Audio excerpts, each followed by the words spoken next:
কি গতি প্রকৃতি আছে, অর্থাৎ কতটা কমপ্লিট হয়েছে, কতটা বাকি আছে, কি অসুবিধা হচ্ছে, সেটা যাতে আমরা এখানে বসে নোটেট করে কালকে সকালের মধ্যে কমপ্লিট করতে পারি, তারই জন্য তাদেরকে ডাকা হয়েছে।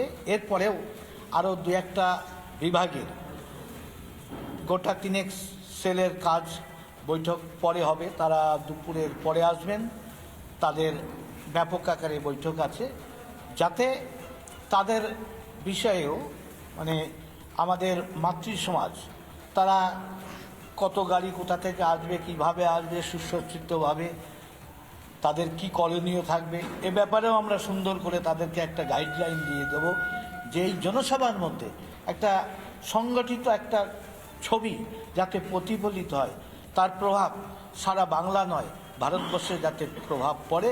ভারতীয় জনতা পার্টি সুসংগঠিত পার্টি, ডিসিপ্লিন পার্টি, তার নমুনা যাতে ওই মাঠে আমরা দেখাতে পারি, তার জন্য প্রস্তুতি চলছে। আর সেই কারণে এবং সেখানে যেমন আমাদের যুবকদের যাদের ভলেন্টিয়ার টিম আছে, শেষে আমরা মাঠে স্পট অনুযায়ী তাদেরকে কে কোথায় কী কাজে থাকবে, কি দায়িত্ব নেবে, সেটাও আমরা কাজ বিভাজন করে দেবো। কারণ এত বড় মাঠ, লক্ষাধিক মানুষের জনসমাবেশ, এবং তাতে যাতে কোনো বিশৃঙ্খলার সৃষ্টি না হয় তার জন্য প্রশাসন নয়, প্রশাসন তো ব্যর্থ আমরা দেখতে পেয়েছি। মেসির সাধারণ একটা খেলা নিয়ে যেভাবে বিশৃঙ্খলা তৈরি হলো, সেই জন্য আমরা এখানকার রাজ্য প্রশাসনের ওপর আমরা ভরসা খুব একটা করতে পারছি না। সেই জন্য আমাদের যুব সমাজ, আমাদের যে ভলেন্টিয়ার, তারা সুন্দরভাবে যাতে এই কাজটা সম্পন্ন করে। প্রশাসনের সহযোগিতা আমরা চাই, অবশ্যই তাদের সঙ্গে সহযোগিতা করব, কিন্তু তার সঙ্গে সঙ্গে পাল্টা আমাদের তরফ থেকেও তার প্রোটেকশান কীভাবে আমরা এই সভাকে সুন্দর করে একদম সমাপ্ত করতে পারি, তার জন্য আমাদের নিজস্ব যে বাহিনী টিম আছে, যুবক আছে, তারা সেটা দেখবে।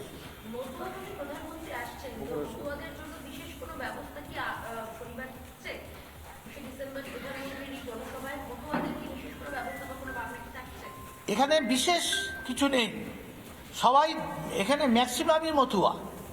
মতুয়া বলতে নমশূদ্র সমাজ, পিছিয়ে পড়া সমাজ, এসসি, তাই এসসিটা লোকসভাটাও এসসি সিট রিজার্ভ, তাই সেখানকার মানুষরা আসবে। বিশেষ করে যারা মতুয়া আছেন তারা অনেকেই ডাঙ্কা বাজাতে বাজাতে আসবে, তাদের যে সংগঠিত হওয়ার যে প্রক্রিয়া আছে, তারা মতুয়া, তারা মাতোয়ারা হয়, হরিনামে হরিবোল করতে করতে আসবে। তা মোদিজির সামনে তারাও সেটা প্রদর্শন করবে, সেই মিছিলে আসবে, আনন্দ উৎসাহের সঙ্গে আসবে।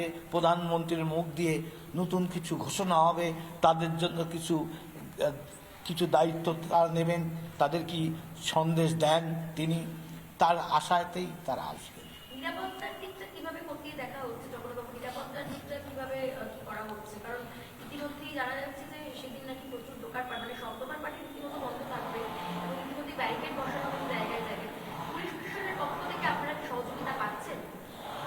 অবশ্যই পাচ্ছি। এখন তো আমরা দেখছি পুলিশ যথেষ্ট তাদের আমাদের সহানুভূতির মানসিকতা নিয়ে চেষ্টা করছে। তাদের ওপর আমাদের আস্থা নেই ঠিক বলবো না, তবুও আমরা সতর্ক থাকব যাতে কোনো দুর্ঘটনা না ঘটে। দলের পক্ষ থেকে আমরা যাতে আমরা তার ওভারকাম করতে পারি সমস্যার, তার ব্যবস্থাও আমরা থাকছি। তারই জন্য এত বৈঠক বা বিভিন্ন বিভাগে দায়িত্ব দেওয়া, তাদের প্রস্তুতি, তারা কিভাবে কি করছে দেখভাল করা, এটা আমরা করছি।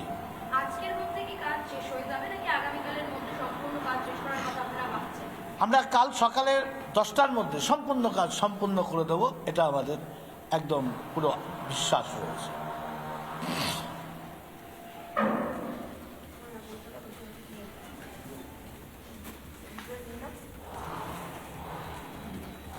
নানা ধরনের কন্টেন্ট দেখার জন্য লাইক করুন, শেয়ার করুন আমাদের ফেসবুক পেজ, সাবস্ক্রাইব করুন আমাদের ইউটিউব চ্যানেল।